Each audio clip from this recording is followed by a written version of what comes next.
Okay, so it's 2025 and AI is, well, it's everywhere, right? And honestly, so is the confusion. It feels like every single day there's a new headline that's either absolutely terrifying or just unbelievably optimistic. So today, we're going to cut through all that noise. We're going to separate the AI hype from the reality by tackling 5 of the biggest myths that are still floating around. And let's be real, that anxiety is palpable. This quote from Jacobin magazine, man, it just perfectly captures that feeling so many of us have right now. As AI gets more and more powerful, it's only natural to wonder, what does this mean for my job, for our future? It's the question that's on pretty much everyone's mind. And look, if you're feeling a little bit lost in all this, you are so not alone. A huge global study from KPMG found that literally half of us feel like we don't really get what AI is or how it's being used. I mean, that is a massive number. And it's exactly why we're doing this explainer, to get you some clear, straight answers. All right, so here's the game plan. We're going to tackle the job apocalypse, the myth of the bias-free machine, the sci-fi dream of a conscious computer, the whole debate around AI's creative spark, and finally, the mystery of the so-called black box. Let's dive in. Okay, let's jump right into myth number 1, the job apocalypse. This is that big one, right? The one you hear about all the time. This idea that a huge, unstoppable wave of robots and algorithms is coming to make all of us human workers totally obsolete. But is that what's really going on? So, the myth, the big, scary headline, is that AI is here to replace us. End of story. But the reality?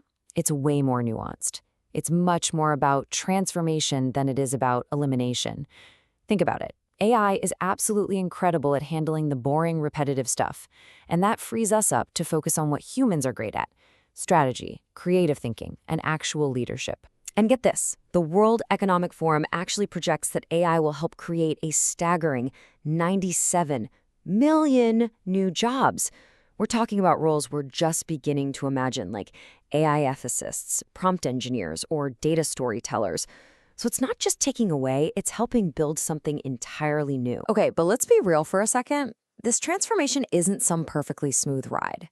There's another perspective, like this one from Jacobin, that argues this wave of automation is different, that it's hitting skilled white-collar jobs that have been the bedrock of the economy for a long time. So even if the total number of jobs goes up, the shift itself is creating some very real disruption that's a really important piece of the puzzle. That leads us perfectly into our second myth, this idea of the perfectly objective machine. You know, we love to think of computers as just pure logic, totally free from all our messy human prejudices. But when an AI is making decisions that affect our lives, is that really the case? We all want to believe that AI decisions are inherently fair. But the hard truth is that an AI is basically just a mirror. A very, very powerful mirror. It reflects the data we give it. And guess what? If that data is packed with our own flawed history of societal biases, the AI doesn't just learn those biases, it can actually amplify them, making them even worse. So you might be asking, how does this bias even get in there in the first place? Well, according to Forbes, it really comes down to 3 things. First, there's the human factor. The developers themselves have unconscious biases. Second, you have the data dilemma. The AI is learning from our messy, imperfect history. And third, it's a real technological challenge. We're still building the tools to find and fix all these subtle problems. And this isn't just theory, you know? This has serious real-world consequences. Take AI in hiring. Some early systems were trained on decades of a company's hiring data. And the result? The AI just learned to prefer the same kinds of candidates the company had always hired, essentially hardwiring past discrimination into an automated system. It's a huge reminder that unbiased AI isn't something we have yet. It's something we have to actively build and fight for. Okay, next up is one of the coolest, most sci-fi myths out there, the conscious computer. We've all seen the movies, but is there really a thinking, feeling ghost in the machine? You know, when you talk to a modern AI, it can feel so incredibly human, right? So it's super easy to start thinking it actually thinks and feels like we do. But the reality is that today's AI is the ultimate mimic. It has analyzed trillions of data points to perfectly replicate the patterns of human language and emotion, but it doesn't feel or understand any of it. Think of it as the world's most sophisticated simulator, not a sentient mind. And to really get this, we kind of have to define what we mean by consciousness. It's not just about crunching numbers. It's that subjective internal feeling of being you. It's why red looks red to you, why a joke is funny, why a sad song makes you feel something. It's that first-person experience, and that's the key thing AI just doesn't have right now. And hey, you don't have to take my word for it. The famous neuroscientist Christoph Koch puts it really bluntly. No matter how sophisticated these systems get, they lack that subjective, internal spark.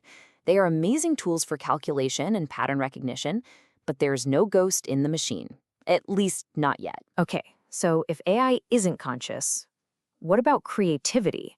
I mean, we've all seen the mind-blowing art and music and text it can generate, but does that output come from a real creative spark, or is it something else entirely? This one really boils down to the difference between remixing and true original creation.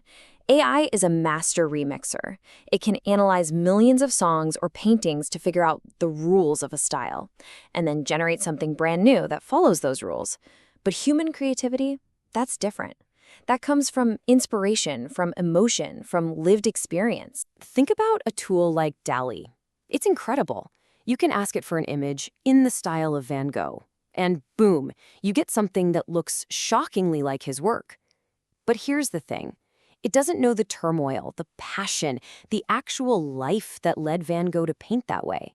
It's creating from data, not from a soul. That spark, that's still all us. All right, let's tackle our fifth and final myth. This one taps into that deep-seated fear of the unknown. The idea that we're building these immensely powerful AI black boxes, and we have no idea how they actually work. Not even the people who made them. Now, it's true that some of these AI models are insanely complex, but the idea that all AI is some mysterious, unknowable black box, that's just not accurate. In fact, there's a whole booming field called explainable AI, or XAI for short, and it is dedicated to pretty much one thing: popping the hood and making AI's decision-making process transparent. And this isn't just some nice idea floating around in a lab. Look at this prediction from Gartner. It shows a massive industry-wide shift towards transparency. Why the big change? Simple. If an AI is going to approve a mortgage or suggest a medical treatment, you better believe we need to know why. Trust and accountability demand it. So we've busted 5 huge myths. Now what? Where do we go from here? Well, I think the biggest takeaway is that we all need to shift our mindset from just being passive observers of AI to becoming active, informed participants in shaping its future. So let's do a super quick recap of the realities we've uncovered. 1. AI is about job transformation, not elimination. 2. It's a mirror of our biases, not an objective judge. 3. It's a sophisticated simulator, not a conscious mind. 4. It's a powerful remixer, not an inspired creator. And 5. It's becoming more transparent, not a complete black box. Getting these truths right is everything. At the end of the day, the future of AI isn't some movie we just sit back and watch. It's something we are all building, right now, with the choices we make. That's why the real question we should all be asking isn't what is AI going to do to us? It's what are we going to choose to do with it? That's the conversation we all need to be a part of. To keep learning with us, make sure you subscribe to How AI.